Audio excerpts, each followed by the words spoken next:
10 ఏళ్ల పాటు నిర్మాణాలకు ఒక నిర్మాణాల యజ్ఞానికి తెలంగాణ కేంద్ర బిందువుగా నిలిచిందనే అంశం కాంగ్రెస్ వచ్చిన తర్వాత పూర్తిగా ఎక్కడికక్కడ కూల్చివేతలు, అది కూడా పేద మధ్యతరగతి ప్రజలు కష్టపడి కట్టుకున్న ఇల్లు చివరికి గుడిసెలు కూడా కూల్చేశారనే అంశం ఎట్లా చూడాలి? నిన్న కేటీఆర్ గారు ఈ అంశాన్ని కూడా ప్రస్తావించారు. గృహ నిర్మాణ యజ్ఞానికి మేము శ్రీకారం చుడితే మీరు గృహ మీద యాగాన్ని నిర్వహిస్తూ ఉంది కాంగ్రెస్ సర్కార్ అనే అంశాన్ని.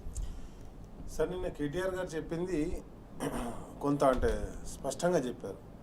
తెలంగాణ మీద జరుగుతున్న దాడిగా చెప్పారు. తెలంగాణ మీద దాడి ఎట్లా జరుగుతుందంటే, ఇప్పుడు ఏదైతే మూసీ పరివాహక ప్రాంతంలో ఏర్పడ్డదంతా ఓల్డ్ సిటీ. ఆ ఓల్డ్ సిటీలో ఎప్పుడన్నా మీరు నేను కాదు సార్, ఈ హైదరాబాద్లో బతికేటోళ్ళు 50 ఏళ్ళ కిందటోళ్ళని ఎవరన్నా అడుగుదాం, మూసీలో ఎప్పుడన్నా మంచినీళ్ళు వారినాయా? మూసీలో మొత్తం హైదరాబాద్ డ్రైనేజ్ అంతా మూసీలో పోతుంది కదా.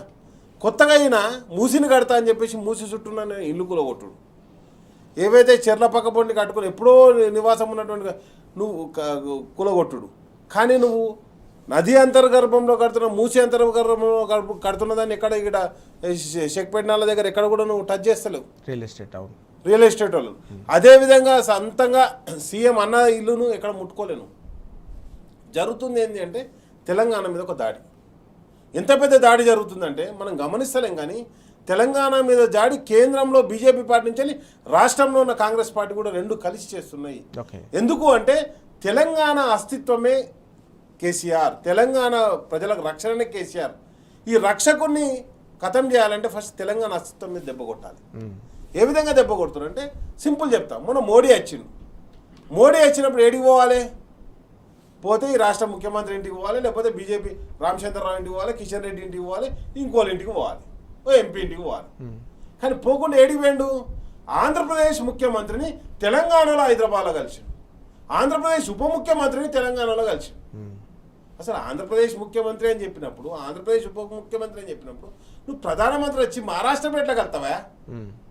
బీజేపీ నాయకులకు ఆ సోయి లేదు.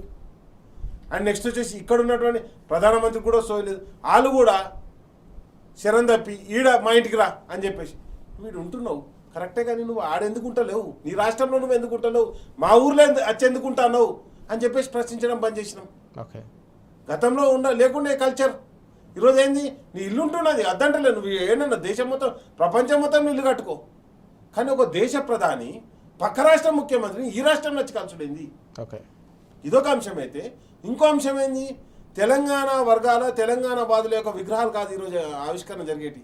మొత్తం కూడా హైదరాబాద్లో ఆంధ్ర నాయకుల వాళ్ళ యొక్క విగ్రహాల ఆవిష్కరణ ఎక్కడండి?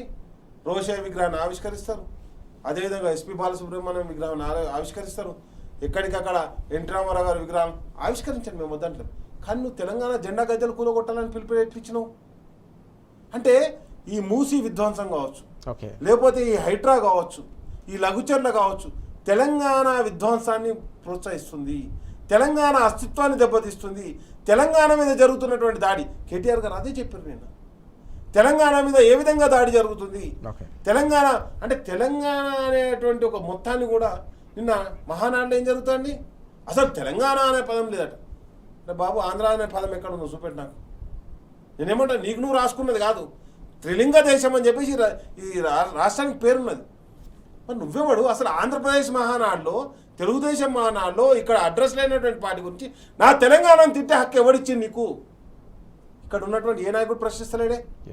ఓన్లీ బీఆర్ఎస్ పార్టీ ప్రశ్నించన్నా, కేటీఆర్ఏ ప్రశ్నించన్నా, కేసీఆర్ఏ ప్రశ్నించన్నా, ఎందుకు తెలంగాణలో పుట్టినటువంటి ఏ నాయకుడు కూడా ఎందుకు ప్రశ్నిస్తలేడు?